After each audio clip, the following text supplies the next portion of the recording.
Hey guys, ಮೂಕಮ್ಮ Lakshmi ತಮಗೆಲ್ಲರಿಗೂ ಆತ್ಮೀಯ ಸ್ವಾಗತ.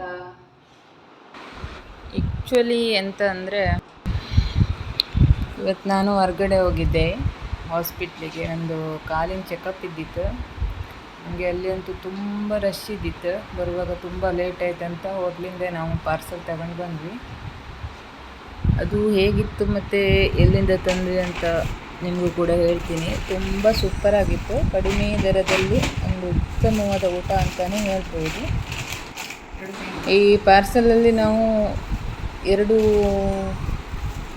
ಮೀನಿನ ಗ್ರೇವಿ ಮತ್ತು ಅದರ ಜೊತೆಗೆ ಫ್ರೈ ಕೂಡ ಬರುತ್ತೆ. ನಾವಿವತ್ತು ಬೈಗೆ ಮೀನಿನ ಸಾರು ತಗೊಂಡಿದ್ದು. ಅದರಲ್ಲಿ ಹೇಗಿರುತ್ತಂದರೆ, ಒಂದೊಂದು ಪಾರ್ಸಲಲ್ಲಿ 2 ಪೀಸು ಬೈಗೆ ಮೀನು ಇರುತ್ತೆ. ಹಾಗೆ ಗ್ರೇವಿ ನೋಡಿ ತುಂಬಾ ಕೊಡ್ತಾರೆ, ತುಂಬ ರುಚಿಯಾಗಿರುತ್ತೆ. ಇರೋ ಹೋಟೆಲನ್ನ ಮೀನಿನ ಸಾರು ಮತ್ತು ಫ್ರೈ ಎರಡೂ ಕೂಡ ತುಂಬ ರುಚಿಯಾಗಿರುತ್ತೆ. ಹಾಗೆ ಹೋಟೆಲನ್ನು ಅಷ್ಟೇನು ದೊಡ್ಡದಲ್ಲ. ಕುಂದಾಪುರದವರಿಗಾದರೆ ಗೊತ್ತಿರುತ್ತೆ, ಯಾರಾದರೂ ನೋಡ್ತಾ ಇದ್ದರೆ ನನಗೂ ಗೊತ್ತಿರ್ಬೋದು. ಕಾವೇರಮ್ಮನ ಹೋಟ್ಲು ತುಂಬ ಪ್ರಸಿದ್ಧಿ. ಹಾಗೆ ಚಿಕ್ಕದಾಗಿ ಚೊಕ್ಕದಾಗಿ ತುಂಬ ರುಚಿಕಟ್ಟಾದ ಆಹಾರವನ್ನು ಕೊಡ್ತಾರೆ. ಹಾಗೆ ರೇಟು ಕೂಡ ಅಷ್ಟೇನು ಜಾಸ್ತಿ ಅಲ್ಲ. ಇವತ್ತು ನಾವು ತಂದಿರೋ ಈ ಊಟಕ್ಕೆ 80 ರೂಪಾಯಿಯಲ್ಲಿ ಆಗಿದೆ. ಗ್ರೇವಿ ಮತ್ತು ಫ್ರೈ 2 ಸೇರಿ ಇಬ್ಬರಿಗೆ ತಂದಿದ್ದು. ನೋಡಿ, ಫ್ರೈಯಲ್ಲೂ ಕೂಡ 3 ಫ್ರೈ ಇದೆ. ಇದು ಬೈಗೆ ಮೀನಿನ ಫ್ರೈ. ಬೇರೆ ಏನಿರಲಿಲ್ಲಂತೆ, ಬಂಗಡಿ ಮತ್ತು ಬೈಗೆ ಇದ್ದಿತ್ತಂತೆ ಇವತ್ತು. ಬಂಗಡಿ ನಂಗೆ ಅಷ್ಟು ಇಷ್ಟ ಆಗಲ್ಲ, ಅದೊಂದು ಸ್ವಲ್ಪ ನಂಜು, ನನಗೆ ಇಚ್ಚಿಂಗ್ ಪ್ರಾಬ್ಲಮ್ ಆಗುತ್ತೆ ಬಂಗಡಿಲಿಂದ. ಸೊ ಬೈಗೆ ತನ್ನಿ ಅಂತ ಹೇಳಿದ್ದೆ. ಹಾಗೆ ಅನ್ನ ನಾನೇ ಮನೆಯಲ್ಲಿ ಮಾಡಿದೆ.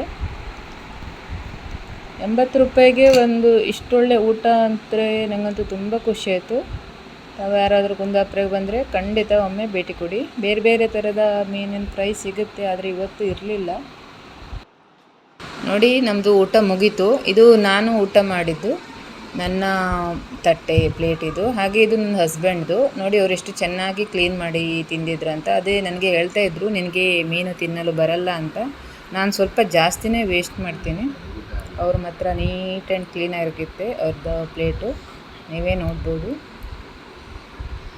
ಓಕೆ, ನೋಡಿ, ಗ್ರೇವಿ ಇಷ್ಟು ಉಳಿದಿದೆ. ಈ ಗ್ರೇವಿನೀಗ ನಾನು ಏನು ಮಾಡ್ತೀನಿ ಅಂತ ನಿಮಗೂ ಕೂಡ ತೋರಿಸ್ತೀನಿ.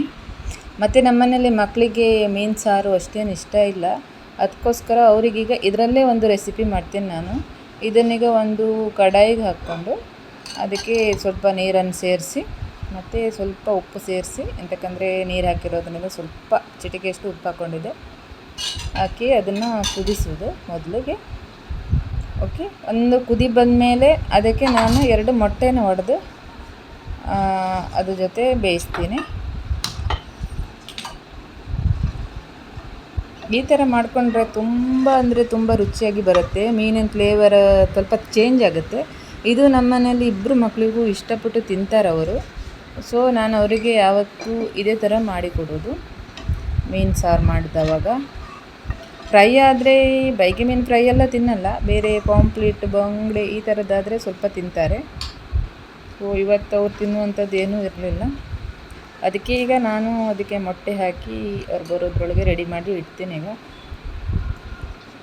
ಓಕೆ, ರಸ ಕುದಿ ಬಂದಿದೆ. ಈಗ ಮೊಟ್ಟೆನ ಒಡೆದು ಅದನ್ನು ಮಿಕ್ಸ್ ಮಾಡೋದೇನು ಬೇಡ, ಬೇಕಿದ್ರೆ ಮಾಡ್ಕೋಬೋದು, ಆದರೆ ನಾನಿಲ್ಲಿ ಮಿಕ್ಸ್ ಮಾಡ್ತಾ ಇಲ್ಲ.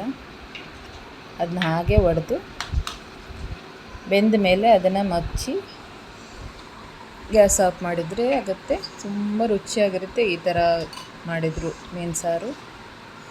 ಉಳಿದಿರೋ ಮೀನು ಸಾರನ್ನು ರಸ ಜಾಸ್ತಿ ಉಳಿತದೆ ಒಂದೊಂದು ಸಲ, ಅದು ಹಾಗೆ ವೇಸ್ಟ್ ಮಾಡೋಕ್ಕಿಂತ ಈ ಥರ ಮೊಟ್ಟೆ ಹಾಕಿ ಕುದಿಸಿದರೆ ಅದು ಇನ್ನೊಂದು ಥರ ರೆಸಿಪಿನೇ ಆಗುತ್ತೆ.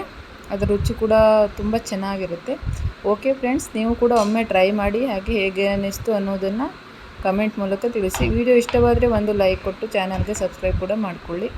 Thank you friends, bye bye.